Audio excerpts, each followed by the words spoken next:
Recordo que pode acompanhar esta emissão em portugaldigitalsummit.pt, em SAP Vídeos e também na televisão, na posição 410, se o seu operador for Mel ou NOS, e na posição 435, se o seu operador for Vodafone.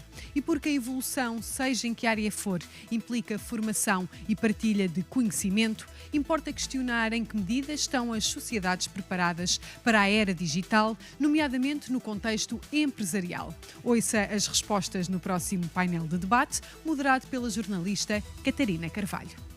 Obrigada, Sandra. Cá estamos nós, mais uma vez. Olá a todos, obrigada à CEPI por este convite. Vamos falar um bocadinho dentro deste grande chapéu da liderança digital para o futuro, do poder da organização centrado nas pessoas. Vamos falar de pessoas, que é uma questão que muitas vezes nos esquecemos nas organizações, e é também para elas que todo o digital é a grande revolução, sejam elas dentro ou fora das empresas. Neste caso, vamos falar das pessoas dentro das empresas. E temos connosco a Teresa Abcacis, que é do board da Galp. Temos o Rogério Campos Henriques, presidente da Comissão Executiva da Fidelidade. Eu estou a dizer isto ao contrário, porque a minha ordem não é exatamente a ordem que estão aqui sentados. O André Azevedo, diretor de parcerias da Microsoft. E o Ricardo Branquinho, que é diretor em Portugal da Kaizen, da plataforma digital de jogos. Eu vou começar precisamente por falar dos desafios do recrutamento, sendo a Teresa Abcacis uma gestora longamente ligada a esta questão das pessoas. Eu queria lhe perguntar se considera que houve muitas mudanças no recrutamento, mas sobretudo em atrair as pessoas certas. O que é que as pessoas procuram? O que é que as pessoas, hoje em dia, o que é que o digital fez com que as pessoas procurassem? E já agora peço-lhe também para fazer referência a esses últimos tempos. Nós antes tivemos aqui numa conversa de bastidores e estávamos precisamente a falar dos efeitos que a pandemia teve e do trabalho remoto em toda a estrutura empresarial e como ela se organiza. O que é que sente que mudou nestes últimos tempos? Muita coisa mudou, Catarina. Deixe-me começar por agradecer à CEPI o convite para estar aqui a falar de um tema que eu acho que é um tema que nos interessa a todos como líderes de organizações. O recrutamento evoluiu imenso. Eu já comecei a trabalhar há mais de 20 anos e o recrutamento era tipicamente um processo com as suas fases. E hoje o recrutamento é um evento em si, é um evento que nós temos que planear, que nós temos que executar e que nós temos depois de fazer o follow-up de como é que ele correu. É engraçado que em 2020, na Galp, nós fizemos uma coisa muito engraçada, que quando renovámos a formação dos entrevistadores, criámos um guião que nós chamámos à la carte e nós mostrávamos o recrutamento como servir uma refeição de alta cozinha, em que o nosso objetivo era ir apresentando os vários pratos, conhecendo o que tínhamos do outro lado para lhe podermos servir a melhor coisa. E, portanto, há muito este recrutamento hoje tem que ser feito com um conhecimento muito grande do que é que existe no mercado, quem é quem. O digital obriga ao reconhecimento de que o talento é finito e, sendo finito, nós temos que o ter muito bem mapeado, temos que ter uma visão sobre o que é o talento global, um pipeline a longo prazo, carreiras que vão e vêm, e temos aqui o André que na Microsoft foi e veio, eu na BCG também fui e vim, portanto muito mais esta dinâmica de carreiras, conhecendo quem é que está a desenvolver as competências que nós depois vamos querer capturar. E portanto o recrutamento alterou-se de forma muito, muito significativa. Os candidatos têm que ter uma experiência fantástica, porque há um convencimento do lado das empresas para que os candidatos possam querer vir. Se antes as empresas tinham muito poder e havia uma série de candidatos, hoje temos realmente que conseguir vender um propósito, vender um projeto. E a Catarina perguntava o que é que move as pessoas.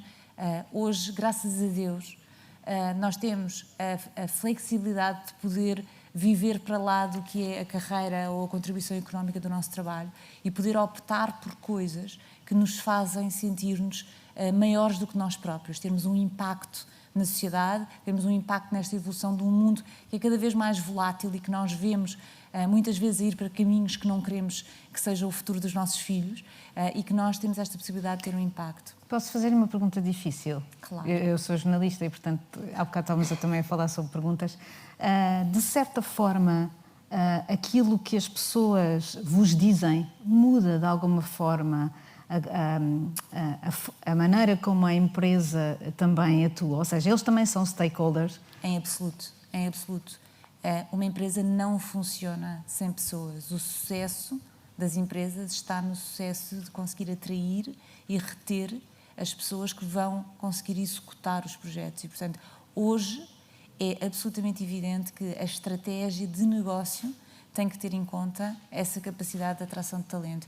E eu acho que o caso das empresas da Oil and Gas é paradigmático, porque nós hoje, e já estou a incorrer no erro de dizer Oil and Gas, nós hoje queremos claramente posicionar-nos como empresas de energia, empresas que fornecem as novas soluções de energia que vão fazer um planeta melhor, que vão de novo reequilibrar esta presença do ser humano em progresso com a presença de um planeta que é sustentável. E sentiu essa pressão nas pessoas que tentou contratar, dizerem, não, eu não quero trabalhar numa companhia de oil and gas? Eu quero conhecer um projeto que seja muito mais do que fornecer oil and gas. Eu quero um projeto que seja regenerar, e nós colocámos o nosso propósito muito à volta disto, de regenerar o futuro, de regenerar as relações que a empresa tem com os seus vários stakeholders e com o mundo em geral, e regenerar também a vida dos empregados, a vida das nossas pessoas, e não só dos empregados, dos colaboradores, mas de todo o ecossistema que trabalha em conjunto com a nossa empresa. Absolutamente, a nossa estratégia de negócio não pode ser dissociada daquilo que são as intenções dos colaboradores que nós precisamos de atrair. Exato. Rogério, no sentido em que a vossa empresa, a Fidelidade, está aqui entre dois mundos, não é? Que são dois mundos que estão, neste mundo em que nós vivemos, nem sempre em consonância. Como é que isso se gere quando se tem que contratar pessoas? Elas falam disso, não falam? Os mais, por exemplo, na questão de altos cargos ou de pessoas que vão definir o futuro da empresa, como é que isso se joga, digamos assim?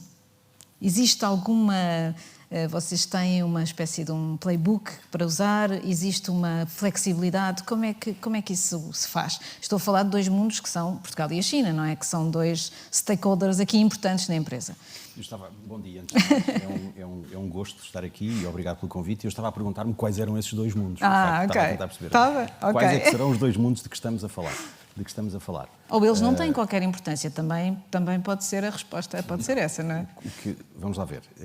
O caso da Fidelidade é um caso paradigmático. Foi uma empresa que, de facto, há 8 anos atrás passou a ter um acionista asiático, chinês, e isso, na prática, acabou por ser uma contribuição importante para o desenvolvimento da empresa. Ou seja, trouxe uma energia diferente, trouxe um driver diferente, trouxe um estímulo diferente para fazer a transformação da empresa e do setor. O setor segurador, tradicionalmente, e estamos aqui a falar do digital, tradicionalmente é sempre visto como um setor que está um bocadinho atrás, ou que estava um bocadinho atrás nestes temas do digital, mas nos últimos anos houve um esforço enorme das várias empresas, e eu acho que posso dizer, liderado pela Fidelidade em Portugal, claramente, de transformação digital, de aproximação aos clientes, transformação de todos os processos core, de melhoria das experiências de cliente e por aí fora. Aliás, deixe-me interromper só para dizer uma coisa, eu não sei se já viu, com certeza não viu, mas o estudo que foi divulgado hoje, o principal serviço que as pessoas contratam por via digital, serviço, não é compras, são precisamente os seguros. Portanto, o vosso trabalho, digamos, está no bom caminho. Significa que está a dar frutos. Significa que está a dar Exatamente. Frutos. E, portanto, este processo, houve aqui digamos, uma conjugação de fatores, mas, de facto, a verdade é que a Fidelidade, eu diria, após o processo de privatização, iniciou de uma forma mais evidente este processo de transformação digital, com o apoio do nosso acionista, mas a verdade é que o que aconteceu é que a empresa modernizou-se, as pessoas e as estruturas modernizaram-se, eu diria internacionalizaram-se. Eu posso dizer que há uns anos atrás havia muito poucas pessoas que falavam inglês. Hoje em dia as nossas comunicações internas são em inglês, por exemplo. E há aqui uma contribuição desse acionista, se quisermos, mas que se calhar não é assim tão grande. Portanto, nós, com toda a franqueza, não nos sentimos entre dois mundos. Nós tentamos, naturalmente, beber o melhor dos dois mundos, mas somos uma empresa clarissimamente e inerentemente portuguesa, e se calhar nunca fomos tão portugueses como somos hoje. Temos um estímulo de um acionista que nos traz ideias novas, que nos estimula a pensar e a renovar e a modernizar aquilo que estamos a fazer. E que efeito é que isso tem depois no recrutamento e na contratação ou na criação de pessoas e de talentos novos? Eu vou ser muito sincero, eu acho que não tem assim tanto efeito. Eu acho que o que tem dinamizado mais a contratação e de talento para a fidelidade, e posso-vos dizer que nós em Portugal somos 3.500 pessoas hoje, e nos últimos 8 anos recrutámos 1.600, portanto é um número assinalável, mas de facto aquilo que tem contribuído mais para essa renovação tem sido muito mais o projeto de transformação da empresa do que propriamente a nossa ligação ao mercado asiático. É evidente que hoje em dia, isso é uma tendência, nós temos muitas pessoas que já olham para a fidelidade como uma empresa que tem um potencial de propiciar uma carreira internacional. Era o que eu lhe ia perguntar a seguir. Porque nós hoje em dia já estamos em 12 países. Exatamente. E, portanto, houve aqui um esforço recente de internacionalização que começa a ter o seu impacto. E, portanto, já temos em 12 países e, portanto, o contexto de poder ter uma carreira internacional, que antes era algo verdadeiramente quase impossível, porque as operações internacionais tinham uma dimensão muito pequenina, hoje em dia começa a ter peso e é um dos fatores de atração das pessoas. E isso já começa a notar-se. Semana passada foram divulgados dados de censo, julgo eu, que dizem que 20% das pessoas entre os 18 e os 35 anos portugueses estão a viver no estrangeiro. Aliás, grande parte das crianças que são portuguesas são nascidas no estrangeiro, portanto, não vivem cá. Essa necessidade essa internacionalização é uma necessidade no recrutamento hoje? Sente que se não houver essa necessidade as pessoas se retraem? Para atingir talentos mais complexos, mais deste mundo digital, precisa desse fator crítico de sucesso? Eu costumo dizer, meio a sério, meio a brincar, que nós estamos a tentar transformar a indústria seguradora numa indústria sexy, que normalmente gera sempre esse tipo de sorriso. Pronto, peço desculpa. Mas é mesmo verdade. Fui aqui a voz do povo. Pronto. E isso, de facto, é um dos grandes desafios que temos pela frente, e isso passa por transformar digitalmente o negócio, e no caso da fidelidade passa por claramente dar-lhe um foco mais internacional. A componente internacional tinha muito pouco peso, hoje em dia começa a ter um peso muito substancial e, portanto, é uma das componentes. Mas eu diria, é uma das componentes, mas de facto não é a componente. Nós não estamos a internacionalizar por causa dessa questão, mas é uma das, como se costuma dizer, é uma das cerejas que podemos pôr em cima de um bolo que, com toda a franqueza, tem que passar pelo desafio que é transformar um negócio segurador. É evidente que a fidelidade em Portugal é líder, claramente destacada no setor segurador, e lidera em muitas dinâmicas, não só em cota de mercado, mas em inovação e na transformação que quer impor e que quer trazer para o setor. E, portanto, o tema da internacionalização é uma das cerejas que podemos colocar em cima do bolo. Outra evidente é o facto de nós termos uma cultura e uma forma de estar que está muito focada nas pessoas. Eu costumo dizer com um ar, divertido, que nós somos muito afortunados, porque vivemos num negócio onde a sustentabilidade é o nosso negócio, é o que nós fazemos. O setor segurador o que faz é ajudar as pessoas a preparar o futuro, a garantir a sustentabilidade futura nas suas várias perspectivas. E, portanto, isso traz aquela lógica de um propósito que muitas outras empresas têm mais dificuldade, porque têm quase que ir à procura de um propósito que seja atrativo para as pessoas. Nós, se o soubermos comunicar, o nosso propósito é a essência do nosso negócio. E, portanto, há muitas pessoas hoje em dia que trabalham na fidelidade, que trabalham por causa do desafio que isso implica, por causa da transformação que nós estamos a trazer, por causa da componente internacional, mas muitas por causa da dinâmica que nós temos, este propósito muito especial, esta cultura de foco nas pessoas, nos nossos clientes, mas também nas pessoas dentro de casa. André Azevedo, na Microsoft, esta parte do propósito e da função internacional, da inovação, goes without saying, não é? Exato. Isso é importante nesse momento da... É absolutamente crítico. Antes de mais, queria cumprimentar os colegas de painel, felicitar a organização, na pessoa do Alexandre Fonseca, por mais uma edição de sucesso deste Portugal Digital Week, ao Summit, e destacar também a importância da escolha do tema, focado muito no desafio do talento, que me parece, dentro daquilo que é o desafio multidimensional da digitalização, o talento emerge, sobretudo até no caso português, como um dos temas mais relevantes. Indiretamente à sua questão e não fugindo com outro ângulo. Já vamos a essa pequena parte do que disse sobretudo no caso português, mas primeiro vamos responder. No caso, faz parte do ADN da empresa, mesmo antes daquilo que foi a aceleração e o impacto que o Covid trouxe. A empresa já funcionava por natureza e supletivamente num regime que convidava ao trabalho híbrido. Foi sempre essa a lógica de autonomização, de estímulo a que o trabalhador tenha de facto uma experiência flexível na empresa, em que as fronteiras se esbatem e em que a mobilidade interna é muito estimulada, seja ao nível da estrutura orgânica, seja ao nível das geografias em que a empresa está presente, e que é basicamente o mundo inteiro, e, portanto, é naquilo que são os inquéritos de satisfação aos trabalhadores, o que se percebe é que essa dimensão de internacionalização pesa muito como atrativo na empresa. Quando falou, especialmente em Portugal, essa questão é sobretudo importante, porquê é que teve necessidade de dizer isso? Basicamente porque nós temos no desafio do talento, eu diria como uma dupla batalha. É indiscutível, acho que resulta e é consensual entre todos esta ideia de que estamos perante uma batalha pelo conhecimento e pela massa cinzenta. Portugal tem sido relativamente bem sucedido no captar, por um conjunto de fatores, atrair talento para o país, tem sido menos bem sucedido na retenção do nosso próprio talento. Já referiu ainda agora essa estatística de que de facto 20%, eu não sei se isso é necessariamente mau, não queria ser interpretado como mais um dos que defendem a saída dos nossos jovens, mas acho que, e eu tive essa experiência, vivi 10 anos fora e regressei, e acho que a pessoa vem indiscutivelmente com mais mundo, com uma experiência muito mais rica, e todo esse conhecimento que é absorvido no exterior pode depois também ser colocado ao serviço da organização. Com a noção de que a digitalização, um dos impactos que teve é exatamente o esbatimento de fronteiras e a noção de que todos temos que ter que estamos numa arena mundial e, portanto, organizações, indivíduos, países têm que perceber que estamos num combate em que temos que claramente vencer e ser bem-sucedidos, e para isso temos que criar um conjunto de condições e um contexto para que sejamos cada vez mais competitivos. Vamos falar um bocadinho sobre esse combate global pelo talento. Ricardo Branquinho, a vossa empresa surgiu como uma das melhores empresas para trabalhar. Até que ponto isso é uma das North Stars do vosso funcionamento? Obrigado. Bom dia. Obrigado também pelo convite. Bom, no nosso caso, isso não é uma North Star, isso é um reflexo da forma de ser e da forma de estar da empresa.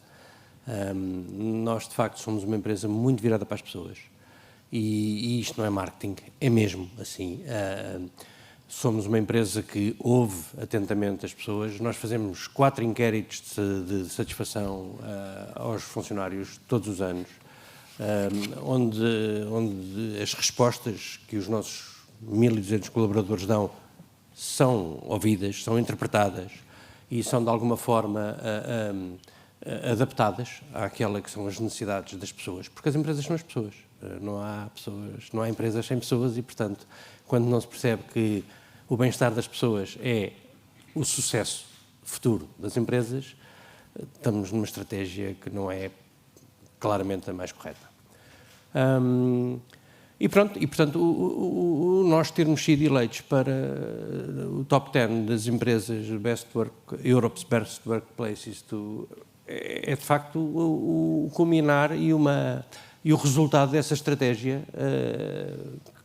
como disse, é virada para as pessoas. Nós temos um CEO que todos os meses fala para os 1.200 funcionários. Pronto, era isso que eu lhe ia perguntar, ou seja, que medidas, de que é que nós estamos a falar? Este é o exemplo. Nós temos um CEO que todos os meses fala para os funcionários e no final tem uns 15 minutos de Q&A, que ele está lá a responder às perguntas, aos problemas, a ouvir os problemas das pessoas, as queixas, por forma a que o local onde essas pessoas trabalham seja um local aprazível para eles e que seja um local onde eles se sintam bem e que possam produzir resultados em linha com as necessidades da empresa, porque a empresa é uma empresa muito exigente do ponto de vista das ambições que tem e da nossa capacidade de crescimento. Nós estamos a crescer a uma velocidade muitíssimo grande. Este ano, de 2023, estamos a estimar que vamos contratar 1.000 pessoas, portanto, a empresa cresce a uma velocidade muitíssimo grande e isso só se faz num ambiente de grande produtividade em que as pessoas estão bem, estão felizes e, de facto, conseguem entregar aquilo que são as necessidades da empresa. Nesta nossa dupla vida, que é real e é digital, em que medida é que este ambiente digital e as formas de funcionamento digital, Teresa, queria começar por si, em que medida é que isso ajuda à retenção do talento? Já falamos um bocadinho do trabalho remoto, mas não é só isso, pois não? É o que mais? É muito mais e é curioso porque há este paradoxo de que as empresas têm investido muito em software que melhora a experiência do colaborador. E nós temos os Teams, e temos os Vivas, e temos, passando a publicidade, e temos os Miros, e temos os Success Factors, e temos um grande investimento que as empresas têm feito para melhorar esta experiência do colaborador. Mas, curiosamente, continuamos com dores. Continuamos, os colaboradores e os candidatos, porque estas ferramentas também se destinam a melhorar a experiência dos candidatos, continuam com muitas dores no processo. É porque eu não consigo fazer o meu plano de desenvolvimento como eu queria, porque o processo de avaliação de desempenho continua complexo. E aqui as lideranças têm que ser chamadas à sua responsabilidade, porque não basta atirar para cima das pessoas as tecnologias digitais. Nós temos que ajudar as pessoas e as equipas a navegarem na utilização destas ferramentas. É engraçado porque o Teams, quando surge num contexto de Covid, o primeiro efeito que tem é um efeito mau. É um efeito de eu estou permanentemente online, eu estou permanentemente disponível, eu tenho mais um canal de comunicação, não bastava os SMS, o WhatsApp e o e-mail, e eu agora tenho mais isto que pisca no meu computador. E é preciso que as lideranças venham ajudar a criar as regras, para que isto não seja tudo um exagero de ligação que depois não conseguimos. Há coisas que as pessoas fazem muito bem online, ou seja, fazer online a marcação de viagens, ou a marcação de férias, é uma coisa relativamente simples. Os recursos humanos lidam bem com este tema. Agora, quando nós obrigamos a fazer planos de desenvolvimento sem termos uma cara à frente, sem termos aquela interação humana, começamos realmente a chegar a níveis que biologicamente nós não estamos preparados para incorporar. E, portanto, nós temos aqui este enorme desafio hoje das lideranças conseguirem integrar a tecnologia na forma como gerem as suas equipas e como gerem a diversidade dentro das suas equipas. O trabalho remoto é totalmente paradigmático. Há pessoas para quem o trabalho remoto é fantástico. Há pessoas para quem o trabalho remoto é a pior coisa que se inventou. E, portanto, a capacidade de se conseguir gerir sem problemas de consciência, sem criar sentimentos de culpa nas equipas, que existe esta dualidade e que uma situação é tão válida como outra, é um grande desafio para quem está a fazer a gestão das equipas. Rogério, isto é cada vez ainda mais verdade quando se tem que gerir equipas que são diferentes de idades, de gerações, de adaptação à tecnologia. Há pouco estava a falar dessa questão, e eu não a tinha antecipado assim, dessa forma, mas a área dos seguros é uma área que vem de uma transição também de gerações, de modos de funcionamento, de tradição transformada em inovação. Conte lá um bocadinho como é que tem sido essa experiência para vocês. Bom, a experiência tem sido naturalmente um desafio, mas nós achamos na Fidelidade, e eu concretamente tenho essa visão também, de que o nosso sucesso só se vai conseguir se nós formos capazes de fazer coexistir, e no nosso setor isso é muito evidente, a experiência e o know-how das pessoas que estão connosco há mais tempo, com, vou-lhe chamar, a energia, a criatividade e até, em alguns casos, até outras capacidades de pessoas que chegam, entretanto. E no nosso negócio, que tem um grau de tecnicidade muito forte, é muito importante que nós sejamos capazes de ter esta junção harmónica e que cria sinergias e que para o negócio é super importante. Nem todos os negócios têm esta dinâmica. Vamos ser absolutamente realistas. Nós não somos uma startup, somos uma empresa com 200 anos e, portanto, e com um lastro de negócio e um conjunto de capacidades que vêm de há muito tempo. E, portanto, nós temos que ser capazes de preservar aquilo que queremos preservar, aquilo que não se deve mudar, mas termos a coragem de mudar aquilo que precisamos de mudar. E, portanto, o grande desafio tem sido criar esta capacidade de pôr as pessoas a trabalhar em conjunto, com formas diferentes de trabalhar, porque tem que haver uma evolução muito grande. O caminho que estamos a fazer, por exemplo, na área da agilidade é um desses exemplos. E a verdade é que as pessoas das diferentes gerações são perfeitamente capazes de trabalhar em conjunto e de criar valor em conjunto, de se conhecerem e de trazerem uma sinergia que de outra forma não seria possível. E, portanto, é um desafio claro, mas que no nosso caso é assumido. Ou seja, nós temos algo, costumo dizer que muitas vezes, para as pessoas que estão connosco há mais tempo, nós não vamos deixar ninguém para trás. Okay? E isso passa, em muitos casos, por assumir que nesta guerra do talento, que tanto falamos, e às vezes nós falamos na guerra do talento e parece que só se fala na guerra de recrutar pessoas novas, e nós vivemos em Portugal numa realidade onde, objetivamente, falta talento, faltam pessoas. E não faltam pessoas só altamente sofisticadas, faltam pessoas em todo o lado. E, portanto, nós temos que naturalmente ser capazes de ir buscar talento até outros países, já falámos aqui um bocadinho disso, temos que ser capazes de reter o talento jovem que temos em Portugal, mas também temos que ser capazes de fazer um upskilling e um reskilling a um enorme pool de talento que existe e que, porventura, em alguns casos, não está tão preparado como devia estar para esta nova realidade. Consegue e isso é um grande desafio. Algum exemplo de situações em que isso tenha acontecido, em que os mais velhos se reconverteram e transformaram-se nos mais dinâmicos das equipas? Eu acho que isso é uma realidade do dia-a-dia, eu vou ser muito sincero. Quando nós começamos a introduzir, podia falar até de tecnologia, mas não vou falar de tecnologia. Quando nós começamos a introduzir novas metodologias de trabalho mais ágeis, por exemplo, muitas vezes as pessoas, por desconhecimento, a primeira reação que têm, retraem-se um pouco. E, no entanto, depois de experienciarem, depois de fazerem parte daquela dinâmica, depois de verem os resultados, tornam-se muitas vezes os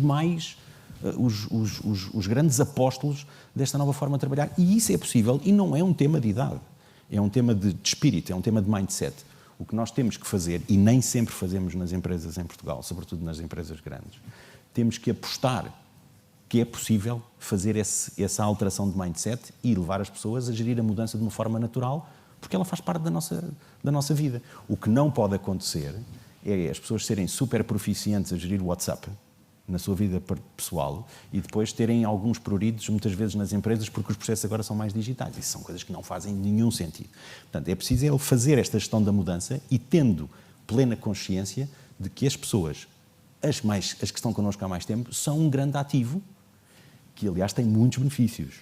Por exemplo? Porque, por exemplo, é muito mais fácil reter essas pessoas, hoje em dia. Ok? E, portanto, nós vemos isso perfeitamente. O grau de, vou-lhe chamar de lealdade que existe de pessoas que estão connosco há 10 e há 20 anos é muito superior ao grau de lealdade que temos de pessoas que estão connosco há menos tempo. As expectativas são diferentes, as dinâmicas são diferentes, mas, de facto, é uma pool de talento que não podemos desperdiçar. E, portanto, para nós isso é absolutamente crítico, mas isso só consegue ser feito se nós formos capazes de pôr estas pessoas a trabalhar em conjunto. Portanto, não podemos ter dois mundos que não se misturam. Não. Tem que haver uma lógica assumida de fazer upskilling, fazer reskilling destas pessoas e transformá-las em arautos da mudança, se for preciso, e das novas formas de trabalhar em conjunto com pessoas que vêm com outras capacidades, com outra energia, com outra criatividade. Isso faz parte do dia-a-dia. Nesse sentido, André, este estudo deste ano mostra que, por exemplo, a utilização de redes sociais em Portugal é brutal. É bastante maior do que a média europeia. Nós temos 80% de utilização do tempo passado na internet em redes sociais. Esta ideia da juventude é um mito? E de que a juventude pode ser mais digital ou pode ser mais aquilo que o Rogério estava a dizer, que pode vir daí toda a inovação? Não, discordo em absoluto. E, aliás, respondendo à sua pergunta concretamente sobre o que papel é que as pessoas de mais idade podem ter nas organizações, gostava de partilhar a experiência de uma iniciativa que foi lançada ao abrigo do Plano de Ação para a Transição Digital e que se chama Upskill e que teve ontem o lançamento da sua 3ª edição e que pretendeu, de alguma forma, reconfigurar os mecanismos de formação muito alicerçados no IFP e naquilo que é a oferta pública de formação, mas em que o fator inovador teve a ver com o envolvimento direto das empresas no desenho da própria formação, garantindo que a oferta formativa que está a ser dada àquele trabalhador, que se pretende requalificar, está totalmente alinhada com o mercado de trabalho e com a necessidade da empresa, que no fim tem a obrigação de recrutar aquela pessoa com um salário condigno. E, portanto, foi muito interessante perceber que, e isto para ir ao encontro da sua pergunta, que as empresas tipicamente mais inovadoras e que nós associamos a mais modernidade, tipo consultoras de referência, que no início foram um bocadinho renitentes sobre o próprio modelo, porque exatamente estavam habituadas a um modelo de recrutamento muito à saída da faculdade, dos jovens que saem das faculdades XPTO e que vêm com um conjunto de características mais difíceis de reter, mais ambiciosos, mais abertos à mudança para os estrangeiro. Até para o estrangeiro, claro. Para o estrangeiro. E o que aconteceu foi que, apesar de numa primeira fase serem mais renitentes estas empresas, depois da primeira fornada ter saído e ter entrado no mercado de trabalho, disseram, e eu recebi esse feedback de todas elas, que tinham mudado a sua forma de recrutamento, porque tinha sido uma alegre surpresa a qualidade destes recursos humanos, o nível motivacional, o impacto que elas tinham nas equipas em termos de partilhar a sua experiência, o valor que davam àquele posto de trabalho e também a senioridade e a experiência de vida que depois se traduzia numa dinâmica mais serena do próprio espírito de equipa. Portanto, isto é um exemplo de como temos que, nesta maior fluidez de todo o mercado de trabalho, não só ir buscar estes recursos que são, de facto, a nossa maior matéria-prima, não é?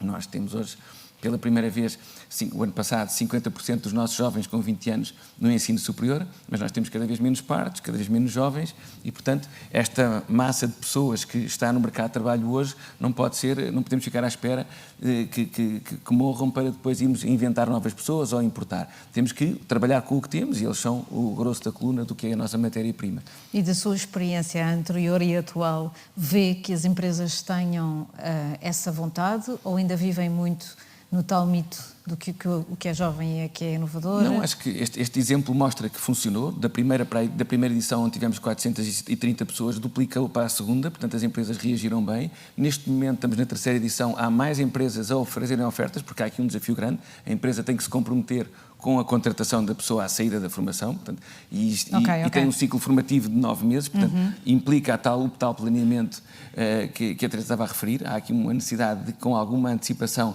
fazer este planeamento de recrutamento de pessoas, mas, de facto, muda tudo em termos de paradigma de formação e de eficácia e de eficiência no próprio processo formativo. Queria também dizer que, no caso, e ainda em relação à pergunta anterior, na minha experiência concreta de Microsoft, eu estou neste momento integrado numa equipa internacional que funciona em todos os fusos horários e em que só, de facto, com uma empresa com um nível de maturidade em termos de digitalização e de organização muito elevado, é que é possível... Não é tanto digitalização como de maturidade organizacional. Sim, da forma como as pessoas se relacionam umas com as outras.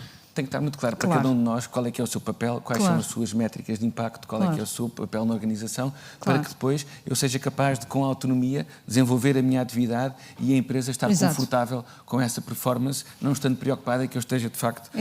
Aqui ou ali, ou onde for, não é? Exatamente. Depois tinha mais um comentário que queria fazer em relação a este tema do recrutamento, e que é o exemplo, partilharmos aqui, porque é importante, o exemplo do Fundão, naquilo que foi a sua capacidade do papel de uma autarquia de se reinventar em termos de território. Não sei se conhece o caso do Fundão, o papel que teve... Mas foi muito interessante mostrar como numa zona do interior português, que não era propriamente conhecida pela qualidade dos seus recursos humanos, foi possível desenhar uma estratégia com continuidade, e é importante este aspecto da continuidade. Não se faz digitalização com um projeto a 1 ano ou em 2 anos. Isto é um processo contínuo, e os exemplos, mesmo internacionais, que temos de sucesso, seja a Estónia, seja a Singapura, viveram muito dessa continuidade e de uma aposta que não se cingiu a um ciclo político. E a verdade é que, no caso do Fundão, eles conseguiram reinventar-se em termos de território, em termos de espaço urbano, em termos de vivência comunitária, fazendo parcerias com empresas que adotaram aquele local como a sua sede para fazerem um conjunto de projetos de desenvolvimento tecnológico, fizeram parcerias com instituições internacionais de formação, nomeadamente brasileiras, para importarem a massa humana e o brain power que necessitavam para importar, e com isso conseguiram também uma reabilitação urbana e que a cidade tenha hoje uma vivência completamente diferente do que tinha há uma década atrás. Ou seja, a digitalização permitiu, num curtíssimo ciclo temporal, transformar completamente um território e criar ali um polo de desenvolvimento que muda, de facto, o panorama, mostrando que em qualquer sítio, neste mercado global, é possível estar integrado. Claro. Ricardo, falou de 1000 contratações, não foi? No caso dessas 1000 contratações, existe já uma espécie de um padrão ou estão abertos ao que o mercado trouxer? Não. Nós temos as nossas necessidades. Não, claro, isso é óbvio, não é? Mas, por exemplo, mais velhos, mais novos, mais estrangeiros, mais portugueses, existe? Bom, nós somos uma empresa eminentemente de recursos humanos mais novos, mas onde os recursos humanos com alguma mais experiência e mais idade e mais tempo, inclusivamente, na empresa, têm um papel muitíssimo importante na transmissão dos valores da empresa, daquilo que é a empresa, porque as empresas também têm alguma personalidade, têm alguma... E se não tiver lá ninguém com alguma antiguidade e com alguma capacidade de transmitir e de de alguma forma ajudar a que esses valores não se percam e sejam vividos pelas pessoas que chegam mais recentemente. Perde-se um bocadinho da personalidade da empresa. Nós, nas nossas necessidades, nós somos uma empresa de game tech, somos uma empresa tecnológica de entretenimento e, portanto, nós temos necessidades que vão desde a parte tecnológica, do desenvolvimento tecnológico, que é uma parte muito importante do nosso negócio, a tudo o que é depois a área de negócio, do departamento comercial, de expansão, de marketing, CRM. Pronto, e esta necessidade tem a ver com o nosso plano de expansão. Nós temos um plano de expansão muito agressivo, nós estamos atualmente em 12 mercados, não só na Europa, no mundo, já saímos da Europa, mas pretendemos ter 26 em 2026 e, portanto, essa expansão tem que ser alicerçada por pessoas, porque com os mesmos recursos humanos não vamos conseguir cumprir com essa meta. Claro, claro. Agora, há pouco a Teresa falou disso, da enorme responsabilidade que os líderes têm e, sobretudo, neste mundo virtualizado, não é? E eu queria acabar este debate, estamos a 10 minutos do final, com os vossos melhores conselhos para um líder de recursos humanos, ou seja, um líder na sua relação com as pessoas que tem e que pretende contratar, neste mundo virtual e de digitalização quase total. Podem pensar um bocadinho, mas gostava que falassem um bocadinho como se tivessem uma espécie de coaching, um coaching final para outros líderes que nos estão a ouvir, de quais é que são os melhores conselhos, aquilo que vocês na vossa vida aprenderam de lidar com pessoas neste ambiente digital. Eu posso... A Teresa já respondeu um bocadinho há pouco até sobre bom senso, diversidade, etc. Posso-me aventurar. Eu acho que podíamos ficar aqui uma tarde inteira a falar sobre ideias e sobre coisas que nós vimos a funcionar e coisas que nós não vimos a funcionar. E isto porquê? Porque acima de tudo isto são seres humanos e, portanto, os seres humanos são a coisa mais maravilhosa que existe e algo que é muito complexo. E, portanto, cada pessoa é uma pessoa. Eu diria que a forma como eu me posiciono aqui neste tema é não tirar os olhos da bola, sendo que a bola é assegurar que todas as pessoas que trabalham na minha organização, sejam com contratos de trabalho, sejam freelancers, gig workers, porque hoje em dia cada vez é mais complexo, têm uma excelente experiência de trabalhar nesta empresa. E isto constrói-se todos os dias através da forma como nós interagimos com as pessoas, as oportunidades que nós lhes damos para elas entregarem o seu máximo potencial. E quando nós falamos do digital, eu falava há pouco um bocado dos obstáculos do digital, mas o digital traz duas coisas que são realmente fabulosas para quem quer trabalhar e quem quer ter um impacto. Por um lado, é a capacidade de trabalhar em conjunto com a tecnologia, não é? Ou seja, se antes as empresas eram muito silosadas, ou seja, cada área, a área da tecnologia estava de um lado e a área do negócio estava do outro, hoje dá muita satisfação às pessoas trabalhar em equipas cada vez mais multidisciplinares, em metodologias agile, em que o negócio e a tecnologia se fundem. Até porque há uma característica fundamental que as pessoas têm que ter hoje em dia, que é esta capacidade de desenhar, a partir da tecnologia, como é que o meu produto existe. E, portanto, eu tenho que ter esta fusão entre o digital e entre o IT e o negócio. E depois a segunda coisa que eu acho que gera uma satisfação enorme às pessoas é darmos-lhes accountability end-to-end.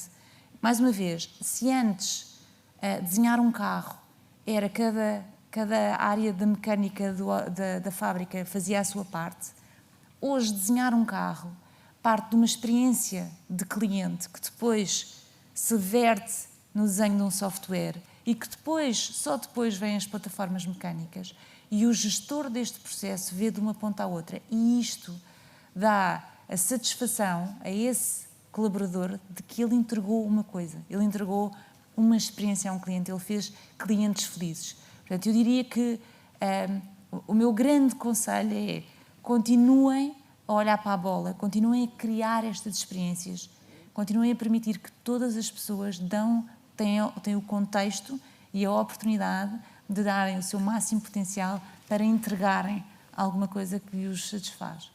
Ricardo, já agora? Eu estava aqui a pensar que, de facto, é uma pergunta interessante. No nosso caso, eu acho que as pessoas têm que trabalhar num projeto que seja inspirador. As pessoas têm que ir trabalhar de manhã com vontade. As pessoas não podem ir só para o emprego. As pessoas têm que ir fazer qualquer coisa que as inspire, que as motive. E, de facto, a experiência que eu tenho na Kaizen, de facto, nós trabalhamos numa empresa inspiradora, que tem um projeto muito ambicioso, muito aliciante, que faz com que as pessoas vão apaixonadas de trabalhar.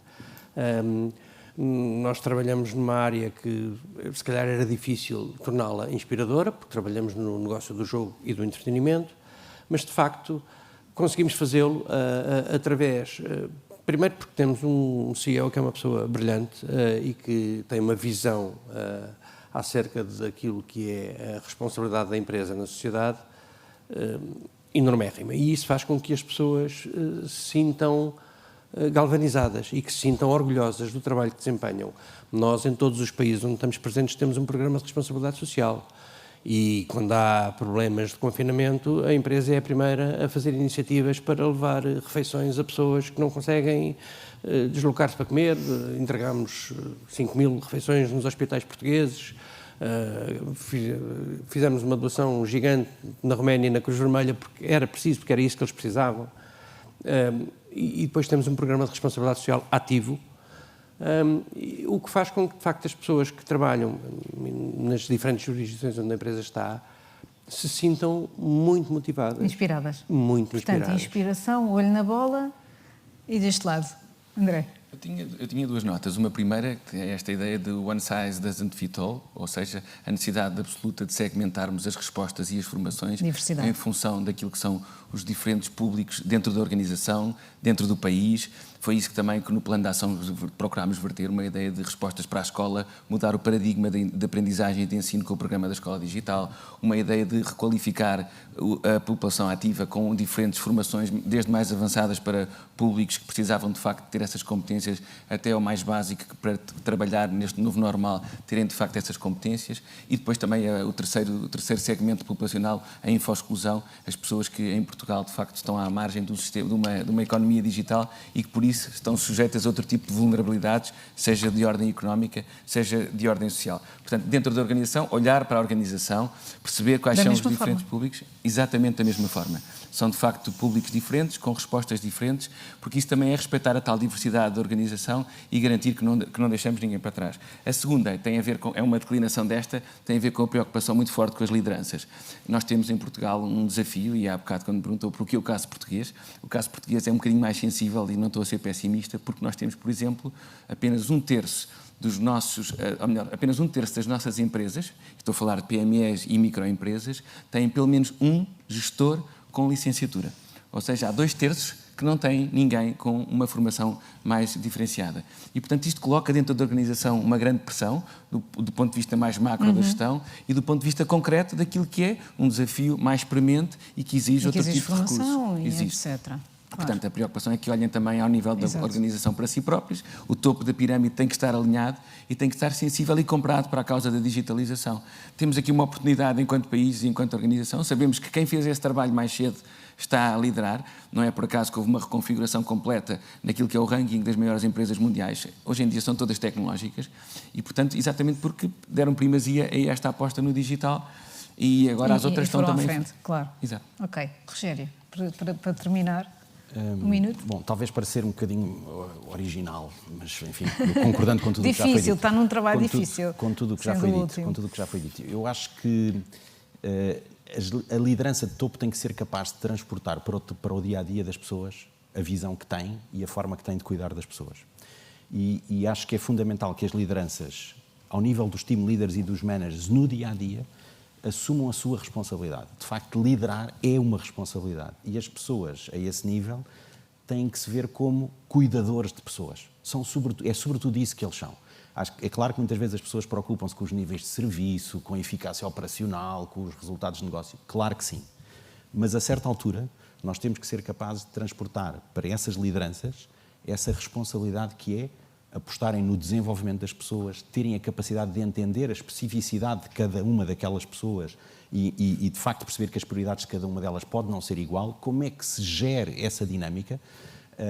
Apostar no futuro delas, assegurar que elas têm um futuro, que se desenvolvem, que podem contribuir mais à frente, tenham a idade que tiverem, que podem contribuir mais à frente para o futuro da empresa e para a sua própria realização profissional. E eu acho que essa é uma das áreas onde muitas vezes há muito trabalho por fazer. A esse nível, as pessoas têm que assumir mais essa responsabilidade que é cuidar das pessoas, desenvolver as pessoas, para que depois, em conjunto, seja possível atingir os objetivos que todos nós temos de negócio, que tipicamente são ambiciosos e inspiradores.